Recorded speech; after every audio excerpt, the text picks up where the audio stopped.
छात्रों, आप लोगों को मैं पिछले टर्म पर गोलीय दर्पण के परावर्तन के किरण आरेख खींचने के लिए नियम बताए थे,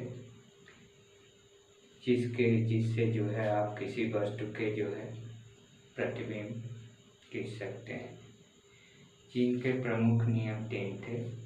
पहला नियम यह था कि मुख्य अक्ष के समानांतर आपतित किरण अवतल दर्पण के परावर्तन के पश्चात मुख्य फोकस से होकर जाती है, या उत्तल दर्पण हो तो परावर्तन के पश्चात उससे आती हुई प्रतीत होती है। जब भी हम कोई किरण लेते हैं और वह किरण जो है मुख्य अक्ष के समानांतर जाती है तो वह मुख्य फोकस से होकर जाती है, परावर्तन के पश्चात मुख्य फोकस से होकर जाती है। दूसरा नियम यह था कि यदि कोई किरण दर्पण के जो है वक्रता केंद्र से होकर जाती है तो वह परावर्तन के पश्चात अपने ही मार्ग पर वापस आ जाती है। तीसरा नियम यह था कि यदि कोई किरण हम लेते हैं आपतित करते हैं दर्पण पर, चाहे अवतल हो या उत्तल हो, तो यदि जो है वो फोकस से होकर जाती है तो परावर्तन के पश्चात वो मुख्य अक्ष के समानांतर हो जाती है। इन तीनों किरणों में से कोई भी 2 किरण लेकर के हम किसी भी वस्तु का प्रतिबिंब का किरण आरेख खींच सकते हैं। आज हम आपको अवतल दर्पण से कुछ दर्पण द्वारा प्रतिबिंब का बनना बताएंगे।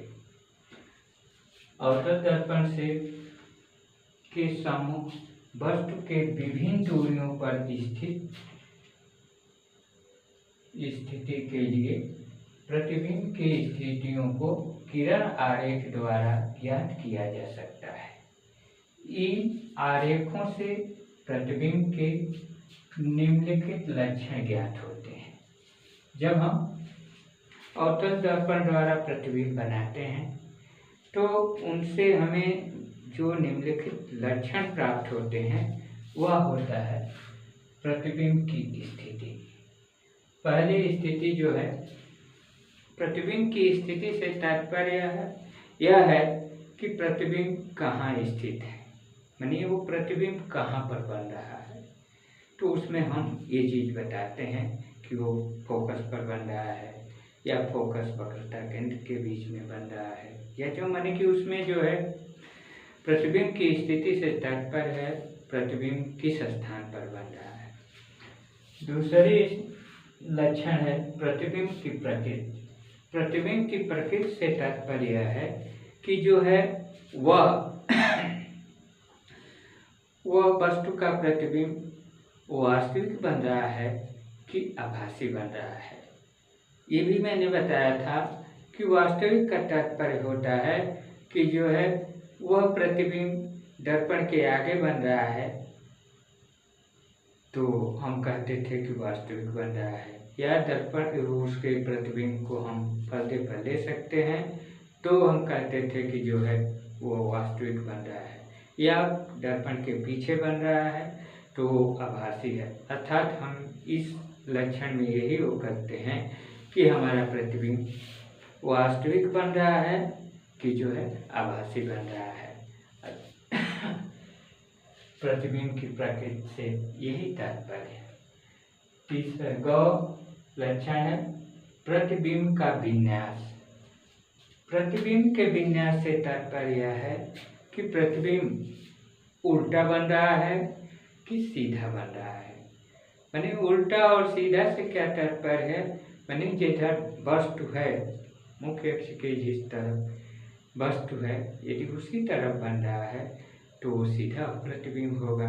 यदि जो है उसके दूसरे तो मुख्य अक्ष के नीचे बन रहा है प्रतिबिंब तो उसे हम उल्टा प्रतिबिंब करते हैं। तो इस प्रकार इस स्थिति से, इस लक्षण से हमें ये प्राप्त होता है कि प्रतिबिंब का विन्यास कैसा है, तो प्रतिबिंब उल्टा बन रहा है अथवा सीधा बन रहा है। चौथा लक्षण घ जिसे कह रहे हैं, घ जो है लक्षण यह है कि प्रतिबिंब का आकार से तात्पर्य यह है कि प्रतिबिंब जो बन रहा है वह वस्तु से छोटा बन रहा है कि वस्तु के बराबर बन रहा है या वस्तु से बड़ा बन रहा है। ये आकार से है, माने कि उस प्रतिबिंब का आकार कैसा है, वस्तु की तुलना में जो है छोटा है कि बड़ा है कि बराबर है, ये चीज़ है। इस प्रकार हम जो है कोई किसी भी वस्तु का प्रतिबिंब बनाते हैं तो ये जो है 4 लक्षण प्राप्त होते हैं। इन 4 लक्षणों में क है प्रतिबिंब की स्थिति। प्रतिबिंब की स्थिति से यही तात्पर्य है कि वह कहाँ स्थित है। प्रतिबिंब की प्रकृति, प्रतिबिंब के प्रकृति से तात्पर्य है कि वह प्रतिबिंब जो है वास्तविक है कि आभासी है। ग है प्रतिबिंब का विन्यास। प्रतिबिंब का विन्यास से तात्पर्य है कि वह उल्टा है कि सीधा है। और घ जो चौथा है प्रतिबिंब का आकार। प्रतिबिंब के आकार से तात्पर्य है कि जो है वह वस्तु से जो है छोटा बन रहा है कि बड़ा बन रहा है कि उसके समान बन रहा है। अब हम जो है यह प्रतिबिंब भिन्न भिन्न स्थितियों में भिन्न भिन्न प्रकार के बनते हैं। तो हम पहले जो है ले रहे हैं अवतल दर्पण के साथ। वस्तु की स्थिति है अनंत दूरी पर, माने कि वस्तु को हम जो है ये मानकर चल रहे हैं कि वह हमारा वस्तु कहाँ है, तो अनंत दूरी पर है।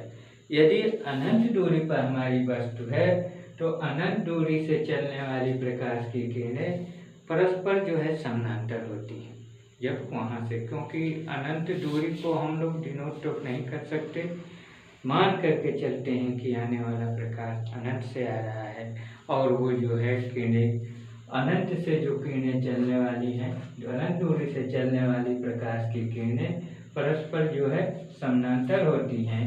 यदि ये किरणें मुख्य अक्ष के समानांतर होती हैं तो परावर्तन के पश्चात मुख्य फोकस पर मिलती हैं और मुख्य फोकस पर मिलती हैं।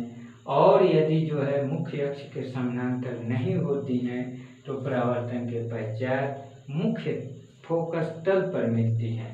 ऐसी स्थिति में अनंत दूरी पर स्थित वस्तु का प्रतिबिंब दर्पण के फोकस तल पर बनता है। यह प्रतिबिंब वास्तविक बिंदु के आकार का होता है तथा अत्यंत छोटा होता है। बिंदु के आकार के प्रतिबिंब में जो है उल्टा सीधा का कोई अर्थ नहीं होता, क्योंकि बिंदु जो है जब प्रतिबिंब बिंदु के समान बन रहा है तो उसका जो है उल्टा सीधा से कोई तात्पर्य नहीं होता। अब हम आपको जो है या इस स्थिति में प्रतिबिंब बना करके दिखा रहे हैं। जैसे हमने मुख्य अक्ष खींचा, यह जो है मुख्य अक्ष खींचा और इस मुख्य अक्ष पर ही हम अवतल दर्पण, ये जो है अवतल दर्पण है। अब इस अवतल दर्पण पर ये हमारी स्थिति है कि वस्तु की स्थिति अनंत पर है। तो मान लीजिए अनंत पर है, वहाँ से आने वाली जो है किरणें इस मुख्य अक्ष के जो है, ये जो हमने मुख्य अक्ष ड्रा किया है, इन्हीं के जो है समानांतर इस पर पड़ती हैं। यदि ये किरण इस पर समानांतर पड़ती हैं मुख्य अक्ष के, तो ये किससे होकर जाती हैं। हम लोगों ने नियम पढ़ा था कि जो है यदि जो भी किरणें मुख्य अक्ष के समानांतर होकर जाती हैं तो वह उसके फोकस से होकर जाएंगी। हम मानते हैं कि इसका जो है वक्रता केंद्रीय है तो फोकस इसका ऑफ हो सकता है। अब इनके जो है हम ये अवतल दर्पण के परावर्तन के पश्चात मुख्य फोकस से होकर जाएंगे। यानी जो भी किरणें इनके समानांतर मुख्य अक्ष के समानांतर यदि दर्पण पर पड़ती हैं तो परावर्तन के पश्चात ये सभी किरणें जो है मुख्य फोकस से होकर जाएंगी। ये सभी किरणें जो हैं मुख्य अक्ष के समानांतर चल रही हैं और मुख्य अक्ष के समानांतर किरणें हमेशा मुख्य फोकस से होकर के ही जाएंगी। या हम लोग इधर नीचे से भी ले लें किरणें, तो ये भी जो है यदि इनका भी परावर्तन होता है तो ये मुख्य फोकस से ही होकर जाएंगी। तो इस प्रकार यदि वो वस्तु अनंत पर है, वस्तु कहाँ है तो वस्तु अनंत पर है। ये किरणें जो है जब वस्तु अनंत पर है तो ये किरणें अनंत से आती हैं। आप जानते हैं कि अनंत दूरी से चलने वाली प्रकाश की किरणें हमेशा जो है एक दूसरे के समानांतर होती हैं। यदि ये किरणें मुख्य अक्ष के समानांतर पड़ती हैं तो ये जो है ये किरणें मुख्य फोकस से होकर जाएंगी और इनका प्रतिबिंब कहाँ बनेगा, मुख्य फोकस पर बनेगा। तो प्रतिबिंब की स्थिति क्या होगी, तो प्रतिबिंब की स्थिति हम यही कहेंगे कि ये जो है मुख्य फोकस पर बन रहा है, मुख्य फोकस पर बन रहा है। ये प्रतिबिंब की स्थिति हो गई। प्रतिबिंब की प्राकृत की बात यदि हम करते हैं तो प्राकृत से तात्पर्य होता है कि ये जो है प्रतिबिंब वास्तविक है कि आभासी है। तो आप देख रहे हैं कि यह जो है दर्पण के आगे बन रहा है, अर्थात जो है ये प्रतिबिंब वास्तविक है क्योंकि इसको हम पर्दे पर ले भी सकते हैं। और तीसरी चीज है प्रतिबिंब। प्रतिबिंब का विन्यास, प्रतिबिंब के विन्यास से तात्पर्य होता है कि ये प्रतिबिंब उल्टा बन रहा है कि सीधा बन रहा है। तो ये प्रतिबिंब जो है एक बिंदु के आकार का बन रहा है, तो इससे कोई तात्पर्य नहीं कि वो उल्टा बन रहा है कि सीधा बन रहा है, उसका कोई माने नहीं रहता। प्रतिबिंब का आकार तो आप देख रहे हैं, ये सभी किरणें मुख्य अक्ष पर ही जो है बिंदु पर ही एक ही बिंदु पर जो है हैं, अर्थात ये प्रतिबिंब का आकार जो है बिंदु के समान होगा, बिंदु के आकार का होगा। यह प्रतिबिंब वास्तविक होगा तथा इनका उल्टा सीधा का कोई मान अर्थ नहीं होगा। तो इस प्रकार यदि प्रकाश अनंत दूरी से चलने वाली प्रकाश की किरणें मुख्य अक्ष के परस्पर समानांतर आती हैं तो परावर्तन के पश्चात ये फोकस पर मिलती हैं और इनका प्रतिबिंब जो है मुख्य फोकस पर बनता है। लेकिन यदि हम ये मान लें कि ये मुख्य अक्ष के जो है समानांतर किरणें नहीं आती हैं तो हमारा जो है ये प्रतिबिंब कहाँ बनेगा, यानी यह मुख्य अक्ष के समानांतर नहीं होती हैं तो परावर्तन के पश्चात मुख्य फोकस तल पर मिलती हैं। यदि हमने ये मुख्य अक्ष खींचा, ये हम लोगों का अवतल दर्पण है। अब तक हम लोग ये मान लिए कि जो है ये अनंत से आने वाली प्रकाश की किरणें जो है इस मुख्य अक्ष के समानांतर चलती थी, तो आपने देखा कि इसका प्रतिबिंब मुख्य फोकस पर बनता था। लेकिन यदि हम इनको ये जो है मुख्य अक्ष के समानांतर किरणें इस दर्पण पर नहीं पड़ रही हैं तो इनका प्रतिबिंब कहाँ बनेगा। इस स्थिति में जो है यदि इसका वक्रता केंद्र यह है और इसका फोकस यदि यह है तो इसका फोकस तल यह हो जाएगा। और यदि जो है ये किरणें मुख्य अक्ष के समानांतर नहीं हैं, इस तरह से आकर के गिरती हैं तो ये जो है इस तरह निकल जाएंगी। ये किरणें, प्रकाश की किरणें हमेशा जो है एक दूसरे के समानांतर ही आती हैं। यदि इस प्रकार से ये किरणें इस पर पड़ती हैं तो जो है यह इस तरह से जो है ये किरणें जो है इस पर आपतित हो रही हैं जो मुख्य अक्ष के समानांतर नहीं है। तो ये एक दूसरे से कहाँ मिलेंगी, तो मुख्य फोकस तल पर मिलेंगी, मुख्य फोकस तल पर मिलेंगी और इनका प्रतिबिंब जो है मुख्य फोकस तल पर बनेगा। ये भी जो है अत्यंत बिंदु के आकार का ये वो बनेगा, वास्तविक बनेगा। और बिंदु के आकार का प्रतिबिंब होने के नाते इनका उल्टा और सीधा का कोई अर्थ नहीं होता। तो यदि इसको भी हम वो करें तो इसकी स्थिति कहाँ होगी, तो प्रतिबिंब की स्थिति जो है फोकस तल पर होगी और प्रतिबिंब की प्रकृति क्या होगी, तो वास्तविक होगी, क्योंकि दर्पण के आगे ही बनेगा। और यदि प्रतिबिंब का विन्यास हम माने तो ये उल्टा बनेगा, सीधा बनेगा।